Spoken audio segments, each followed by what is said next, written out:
आज हम स्वास्थ्य समस्याओं के अवलोकन जो एक टॉपिक है उससे रिलेटेड बहुत सारे एमसीक्यूज देखेंगे जो इम्पोर्टेंट है गवर्नमेंट के एग्जाम को लेके। उससे पहले पिछली क्लास में हम कुछ जानेंगे कि पिछली क्लास में हमने क्या पढ़ा था। देखिए, जो भी हम टॉपिक ले चल रहे हैं वो है स्वास्थ्य की समस्याओं का अवलोकन। और अगर आपको याद हो, स्वास्थ्य में संबंधित जो समस्याएं थी वो समस्याएं थी मदर को लेके, फैमिली को लेके, बेबी को लेके, एनवायरमेंट को लेके, है ना।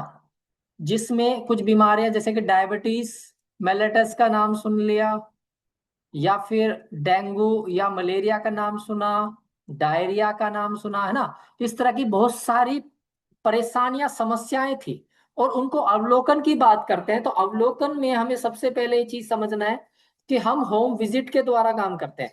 यानी कि एक एएनएम जो है वो होम विजिट करती है। अब होम विजिट में चीज आती है कि होम विजिट में आपके पास होना क्या चाहिए। सबसे पहली चीज, यानी कि आपको होम विजिट के अंदर किट दी गई। आपको बताया गया था, एक तो होम विजिट की किट है, दूसरा लेबर से संबंधित है, तीसरा इम्यूनाइजेशन से संबंधित है, चौथा बेबी से संबंधित है, उसके न्यूट्रिशन को लेके संबंधित है। ऐसे बहुत सारी किटें थी।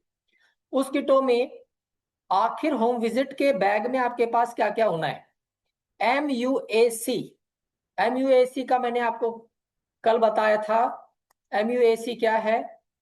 वो था मिड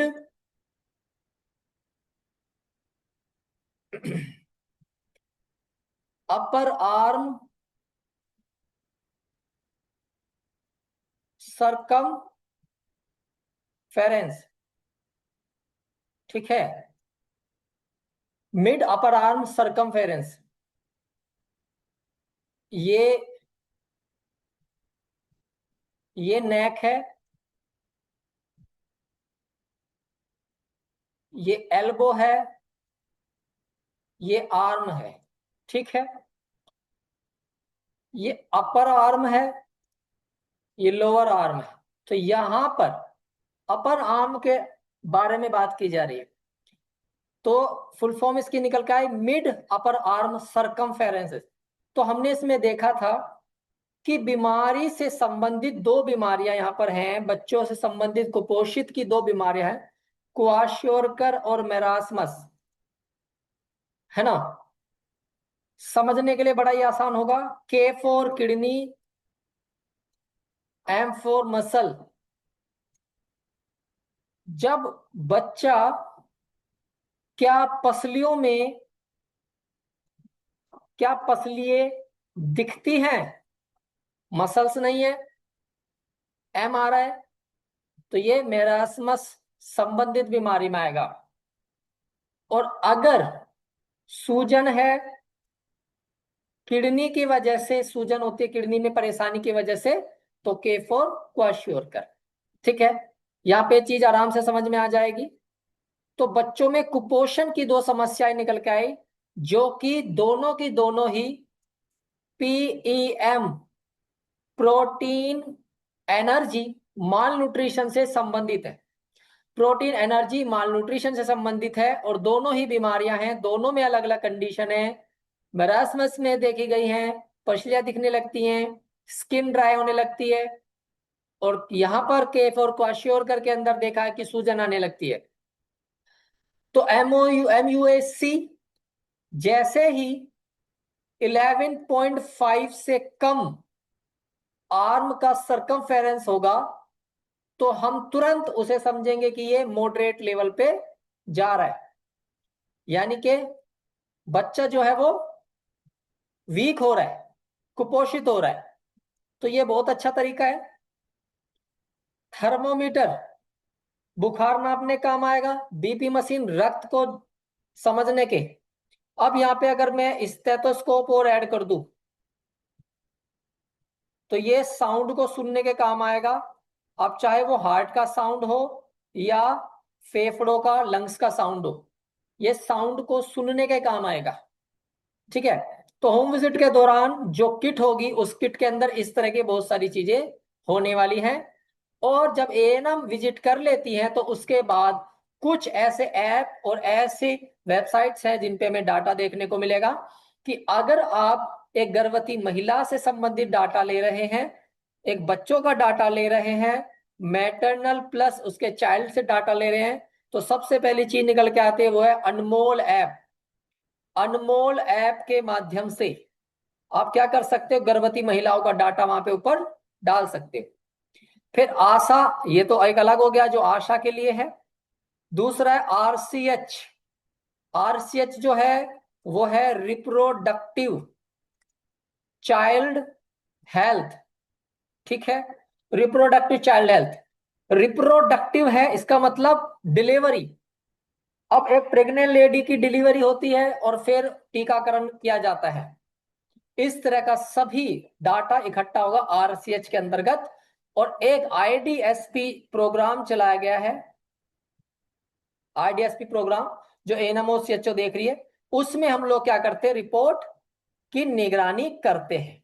यानी कि सारा डाटा इसके माध्यम से कनेक्ट होगा और हम इसे खोल के ये पता कर सकते हैं कि मंथली जो भी डाटा अपलोड हो रहा है, मंथ में जो डाटा अपलोड हो रहा है वो कितना आ रहा है। ई संजीवनी ऐप है, ये तो खैर सीएचओ चलाती है।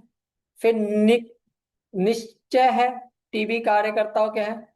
तो ये अलग अलग प्रकार के ऐप हैं। बाकी आपको इसमें दो ही चीज पे ज्यादा ध्यान रखना है, दो प्रकार के ऐप पे आपको ज्यादा ध्यान देना है, मैं बता देता हूं। ये रहा आईएनएम का अनमोल ऐप, दूसरा आरसीएच ऐप, और तीसरा आईडीएसपी। तो इनके द्वारा हम सिर्फ इतना कर पा रहे हैं कि हम जो भी डाटा है हम उसे अपलोड करते हैं, प्लस हम उसको क्या करते हैं, रिपोर्टिंग को चेक भी कर सकते हैं।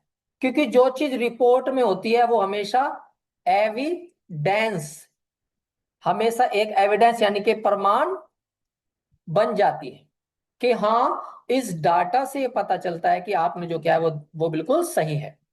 अब एक और चीज है, कुछ ऐसी वेबसाइट है जिसमें आप डाटा को ऑब्जर्व कर सकते हो, डाटा कलेक्ट कर सकते हो, जैसे कि HMIS है, हेल्थ मैनेजमेंट इंफॉर्मेटिव सिस्टम है। ये भी गवर्नमेंट की वेबसाइट है। आप इस डाटा में भी डाटा देख सकते हो, अलग अलग संस्थानों से सेवाओं के बारे में जो डाटा इकट्ठा किया जाता है। आरसीएच पोर्टल का ऊपर बात की गई थी, गर्भवती महिलाएं हैं, नवजात बच्चों के टीकाकरण है, उसका पता कर सकते हो। ये आईडीएसटी इंटीग्रेटेड है, और आपने देखा होगा इंटीग्रेटेड से संबंधित हम बच्चों को लेके बहुत सारी प्रोग्राम देखते हैं, उसके अंदर हम बच्चों से संबंधित बहुत सारी चीजों पे निगरानी करते हैं। इंटीग्रेटेड चाइल्ड हेल्थ डेवलपमेंट के अंतर्गत ये काम करेगा। तो यहाँ पे संचारी रोगों की निगरानी कर सकते हैं। अनमोल ऐप का अभी पीछे ही बताया है ऊपर की स्लाइड्स में कि घर घर जाके हम लोग डाटा इकट्ठा कर सकते हैं अनमोल ऐप के द्वारा। फिर यहाँ पे ई विन करके आया, इलेक्ट्रॉनिक है जो वैक्सीन इंटेलिजेंट नेटवर्क यहाँ पर है। हम लोग जो भी वैक्सीन लगा रहे हैं उन सब की हम लोग निगरानी कर सकते हैं। फिर यहाँ पे आयुष्मान भारत है, आपको पहले बताया नीति 2070 के अनुसार, 17 के अनुसार सॉरी, हम लोग यहाँ पे क्या देख पा रहे हैं कि हेल्थ एंड वेलनेस सेंटर। अब देखिए, हेल्थ एंड वेलनेस सेंटर इसे कहते हैं जहाँ पे सीएचओ काम करता है, जहाँ पे एएनएम काम करता है, इन लोगों को एक हेल्थ एंड वेलनेस सेंटर दिया जाता है। इसका दूसरा नाम क्या है, इसका दूसरा नाम क्या है अगर पूछा जाए, इसका दूसरा नाम क्या है, आरोग्य, आरोग्य मंदिर, है ना, आरोग्य मंदिर। ये हर एक जगह पर है। तो ये हेल्थ एंड वेलनेस सेंटर होता है। लक्ष्य प्रोग्राम है, प्रधानमंत्री सुरक्षा मातृत्व अभियान चल रहे हैं, बहुत सारे चल रहे हैं। अब बात करते हैं एमसीक्यूज को लेके। देखिए पहला एमसीक्यूज, निम्नलिखित में जो भी बालक हैं उनके स्वास्थ्य की प्रमुख समस्याएं क्या है। देखिए पहले आपको सीधा समझ लेना कि समस्याएं क्या होती है।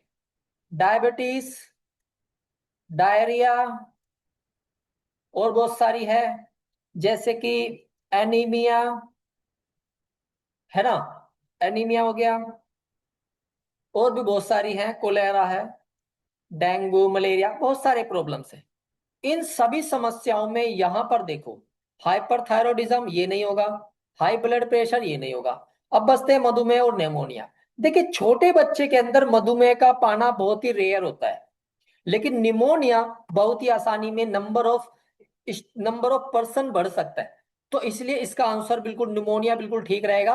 जो कि प्रायोरिटी के हिसाब से बिल्कुल ठीक है, यानी कि ये प्रथम श्रेणी में हम इसे देख सकते हैं। पहला जो हमारे लिए आंसर बनेगा वो होगा निमोनिया। ठीक है, पहला आंसर जो बनेगा वो होगा हमारा निमोनिया। दूसरा क्वेश्चन यहाँ पे देखते हैं पीएलए। देखिए पीएलए है पार्टिसिपेटरी लर्निंग एक्शन, कल भी मैंने आपको बताया था क्लास के अंदर। वहां पर हम क्या देख पा रहे थे, पीएलए वो प्यूपल है जो आपकी क्या कर रहे हैं, मैपिंग में हेल्प कर रहे हैं, मैपिंग में। और आप मैपिंग इसलिए कर रहे हो कि किस क्षेत्र में कितने लोग बीमार हैं, डाटा एनालिसिस है, समुदाय समस्याओं की पहचान और उसका समाधान है। ये इसके लिए ऑप्शन बिल्कुल सही बैठता है, बिल्कुल ऑप्शन सही बैठता है यहाँ पर। ऑप्शन बिल्कुल बी बिल्कुल सही बैठेगा, क्योंकि आप समस्याओं को पहचानेंगे और फिर आप उनका समाधान करेंगे। अभी आप अकेले इंसान हैं, फिर आप दूसरों से मिल जाते हैं और आप दो व्यक्ति बन जाते हो। अब आप उस काम को बहुत आसानी से कर सकते हैं। अगला क्वेश्चन एमयूएसी। एमयूएसी की फुल फॉर्म बताई थी मैंने आपको, मिड अपर आर्म, और यह था हमारा सरकम फेरेंस, यानी कि अपर आर्म का किस लिए था, मैंने आपको बताया था कुपोषण के लिए। तो गंभीर कुपोषण होता है लेस देन 11.5 सेंटीमीटर का, अगर आर्म में आप डिफरेंस देखें कम होता जा रहा है, 11.5 से कम होता जा रहा है, तो आप समझ जाइए। तो ये लाल रंग है, मैंने आपको बताया था ब्लू, येलो एंड रेड, ये था माइल्ड, ये था मॉडरेट और ये था सीवियर। अब देखिए यहाँ पे लाल रंग दिखाया तो इसलिए मैंने गंभीर लगाया है।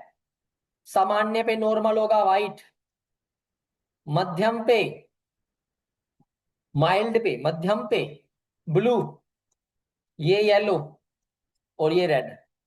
ठीक है, इस तरीके से आप यहाँ पे से समझ सकते हैं। अब ये माप, एमयूएसी माप एंथ्रोपोमेट्रिक विधि है, बिल्कुल सही।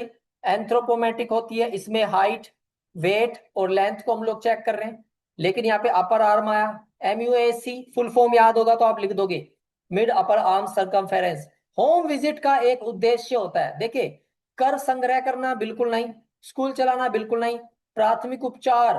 अब चौथा ऑप्शन है कृषि, कृषि से कोई लेना देना नहीं, तो ऑप्शन सी यहाँ पे बिल्कुल ठीक है। क्योंकि जो घर घर जाते हैं आप होम विजिट करते हो, होम विजिट आप करते हो, तो होम विजिट में किट लेके जा रहे हो, तो आप वहां पर देख रहे हो कितने लोग बीमार हैं, जो आपके हिसाब से हैं उन्हें आप उपचार दें और बाकी को आप रेफर कर देते हैं। अगला क्वेश्चन देखते हैं सोशल मैपिंग। मैंने आपको बताया था ये गांव है, यहाँ पे आपने मंदिर बना दिया, इसके द्वारा आपने 10 परिवार दिखाए बीमार, यही तो बताया था मैपिंग। इसे आप मूल्यांकन करना चाहते हैं। भाई आप मूल्यांकन अगर करने की बात करोगे, सोशल को मूल्यांकन करने की विधि में किया जाता है, मैपिंग में क्या है यहाँ पे भाई, HMIS तो सिस्टम है जिसपे हम डाटा डालेंगे, नेशनल फैमिली हेल्थ सर्वे परिवारों का सर्वे, और ये हमारे लोगों की क्वालिटी नंबर ऑफ पीपल बताएगा। अब बैठता है PRA, पार्टिसिपेटरी, यहाँ पर एक इंसान, यहाँ पे दो इंसान, दोनों को जोड़ोगे दो इंसान बनेंगे, एक के भले दो, यानी कि दो लोग मिलके जल्दी मैपिंग कर सकते हैं, अकेला व्यक्ति मैपिंग नहीं कर पाएगा। तो इसका ऑप्शन ये बिल्कुल सही रहेगा, WFO, यानी कि वेट फॉर, ए फॉर, ठीक है, A for age, age, weight for age, वजन के अनुसार एज का बढ़ना। भाई साहब वजन किससे बढ़ता है, वजन किससे बढ़ता है, वजन बढ़ता है मसल्स से, और इसमें बीमारी हुई है मैरास्मस, और मैरास्मस की बीमारी होने से क्या होगा, तो पहले बात तो यहाँ पे आप देख लो, वेट, वजन यहाँ पे दोनों है, और एज, उम्र, तो ऑप्शन सी ठीक हो गया, वेट फॉर एज। तो ऐसे आपको चीजें समझ समझ के लिखना होगा और उसका आंसर निकाला। क्वाशियोरकर, मैंने आपको क्वाशियोरकर में क्या बोला, के फॉर किडनी, यानी कि सूजन, के फॉर किडनी यानी कि सूजन, किडनी में परेशानी होगी तो पैरों में सूजन आएगी, पैरों में सूजन होगी तो 1+, 2+, 3+, माइल्ड, मॉडरेट, सीवियर सूजन। 1+ पैर, 2 पैर, हाथ, और तीसरा पूरा शरीर। इस तरीके से आप क्या कर सकते हो, सूजन को पहचान रहे हो। तो यहाँ पे एडिमा आ गया, सूजन आ गई, इसका आंसर हो गया। HMIS ये वैसा पोर्टल है जो महीने में एक बार रिपोर्ट अपलोड करता है, तो ऑप्शन सी यहाँ बिल्कुल ठीक रहने वाला है। तो ये आपको पता होना है। अगला क्वेश्चन है डिलीवरी किट के बारे में। आपको पता होना है कि सब सेंटर जो होते हैं वो 1 और 2 होता है। 1 हमारा नॉर्मल होता है, सेकंड हमारा लेबर से संबंधित है, प्रेगनेंसी के संबंधित है। अब यहाँ पर डिलीवरी किट की बात की जा रही है, ये डिलीवरी किट की बात करें। अब डिलीवरी किट में देखो परिवार नियोजन होता है, बिल्कुल नहीं। घर पर सुरक्षित प्रसव, क्योंकि लेबर है तो प्रसव आ गया, इसलिए ऑप्शन यहाँ पे सी बैठेगा, बिल्कुल बढ़िया। बीपी को नहीं नापना है, नवजात शिशु की देखभाल भी नहीं करनी है। तो इस तरीके आप समझ सकते हो कि क्वेश्चन 10 का सी रहेगा, क्योंकि क्वेश्चन कहता है डिलीवरी किट, और डिलीवरी यूज होती है आपके लेबर में, प्रसूति, डिलीवरी, डिलीवरी में, इसलिए यहाँ पर सुरक्षित प्रसव कराने के लिए आपको ये काम आएगी। MUSC का प्रयोग कितने उम्र के बच्चे, भाई साहब आप इसे समझिए 5 वर्ष तक के बच्चे इसमें चलते हैं, पहली चीज। और दूसरा 6 माह, 6 माह से 5 वर्ष, ऑप्शन सी बिल्कुल ठीक रहेगा। NFHS national family health survey, short form भी आपको याद होना है, नेशनल फैमिली हेल्थ सर्वे, हर 5 साल में आप करते हैं। क्या आप परिवारों की जनगणना नहीं करते? परिवारों की जनगणना नहीं करते, हर 5 वर्षों में जनगणना होती है। जनगणना ये वही है, 5 सालों में। Severe wasting, severe wasting, severe waste fest, severe wasting waste. और इस ये क्वेश्चन आपको मैं दे रहा हूं, आप इसका पता करें, आपको पता चलेगा कि इनमें मैरास्मस है। मैरास्मस माने मसल्स का क्या था, है ना। इसमें तो मैंने आपको क्या बोला, इसमें तो बोला था मरासमस को, जिसमें जो मसल्स होती हैं, जो वेट होता है, जो वेट होता है वो कम होने लगता है, पसलियां दिखने लगती हैं।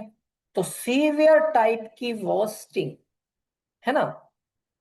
आप इसे समझेंगे, इसका आंसर निकालिए। इसके आंसर के लिए ऑप्शन दे देता हूं कि या तो आपका ऑप्शन होगा ए या ऑप्शन होगा सी। ठीक है, ये इसलिए क्योंकि यहाँ पर 3 तरह की चीजें बताई गई थी, उन तीनों में से एक चीज वास्टिंग है। किसी में मैंने बोनापन बताया, किसी में पतलापन बताया था। पढ़िए इस बहाने, आप पढ़ेंगे। नेक्स्ट है हेल्थ रिकॉर्ड रिव्यू। अगर हेल्थ को रिकॉर्ड कर रहे हो तो ना तो वो राशन कार्ड है, ना ही वो बैंक की पासबुक है, और ना ही वो वोटर की लिस्ट है, तीनों में से कुछ है ही नहीं। तो इसका टीकाकरण बैठा। मैं आपको 2 चीज बता रहा हूं फंडा, अगर क्वेश्चन और आंसर के संबंध में क्वेश्चन पॉजिटिव तो आंसर पॉजिटिव है, क्वेश्चन नेगेटिव तो आंसर नेगेटिव होगा, सीधा सा फंडा है ना। तो ऐसे केस में अगर क्वेश्चन नेगेटिव आ रहा है तो आंसर सही ढूंढें, तो जो बचेगा वो आपका आंसर होगा। आप इस तरीके से कर सकते हैं, आगे आगे धीरे धीरे क्वेश्चन में आपको समझाऊंगा इस तरह के क्वेश्चन कैसे डील होते हैं। बच्चों की लंबाई लेटाकर मापी जाती है, भाई साहब सिर्फ 2 साल बच्चे को लेटाया जाता है। ये रही वेट मशीन, इसे लेटाएंगे, खड़ा नहीं कर रहे। 2 साल से कम का बच्चा खड़ा किया जाएगा। आशा किट, निवेश, जीवन प्रमाण, बैंकिंग, कुछ ऐसा काम करती है क्या आशा? आशा तो घर घर जाती है भाई साहब, घर घर जाके डाटा इकट्ठा करती है। अब वो आपके लिए हेल्थ वर्कर है, आपका सहायक है, तो आप उसको, चौथा ऑप्शन थर्मोमीटर, क्योंकि इससे आप बुखार भी नापते हैं, तो ये भी एक घर की हेल्प करेगा, जो बीमार है उसको बीमारी का पता करने में हेल्प करेगा। FGD, देखिए ग्रोथ गाइडेंस, ये तो है नहीं, ग्रुप डिस्कशन है। क्या फैमिली से आप ग्रुप डिस्कशन करोगे? कभी नहीं करोगे। फोकस कर सकते हो, भाई साहब एक ग्रुप है लोगों का समूह। अब लोगों का समूह भाई फोकस करता है पूरा, ये है इसका ऑप्शन सी बिल्कुल राइट।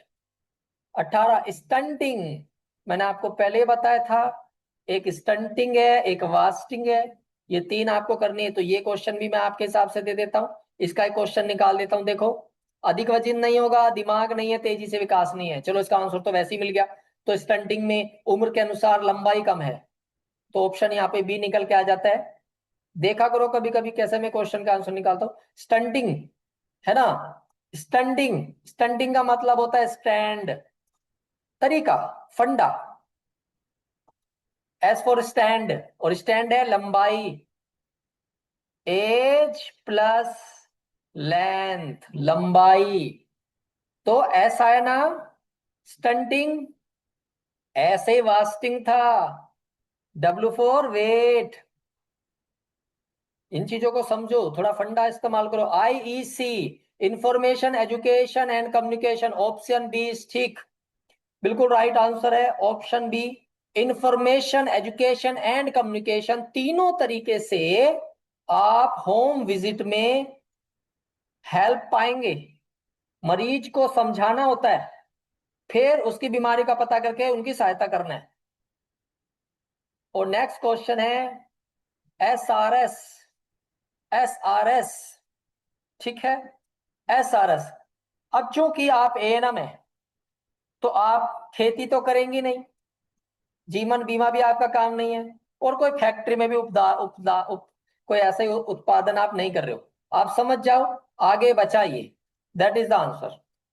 अब देखिए मैंने इसे कैसे पता लगाया, अब इसे समझो। मैंने कहा क्वेश्चन पॉजिटिव तो आंसर भी पॉजिटिव, ठीक है। और जब आपको चीजें समझ में ना आए तो क्वेश्चन को नेगेटिव मान के चलो, आंसर भी नेगेटिव को मान के चलो। अब देखिए डाटा, एसआरएस डाटा मुझे भी नहीं पता, मान लीजिए उसका ऑप्शन क्या है, तो मैंने फंडा लगाया कि एक एएनएम का काम होता है माँ और उसका बच्चा, इम्यूनाइजेशन, फैमिली प्लानिंग। खेती तो है ही नहीं, जीवन बीमा है ही नहीं, फैक्ट्री है ही नहीं, बचा जन्म मृत्यु दर, प्रमाण, जीवन प्रत्याशा, आंसर निकल गया। तो ऐसे आप इन चीजों का पता कर सकते हैं, आपको आंसर मिल जाएगा, ठीक है। आपको आंसर इस तरह से मिल जाएगा, ठीक है। तो ये बहुत महत्वपूर्ण क्वेश्चन थे जो आज आपको पढ़ाए गए हैं, समझाया गया है कि आप अवलोकन के माध्यम से उन छोटे छोटे चीजों को आप समझे कि कौन सा ऐप काम किया जा रहा है, कौन सी वेबसाइट पे काम किया जा रहा है, और आप वहां से डाटा भी निकाल सकते हैं, आगे की जानकारी और ज्यादा ले सकते हैं, ठीक है। तो आज तक के लिए इतना ही, थैंक यू।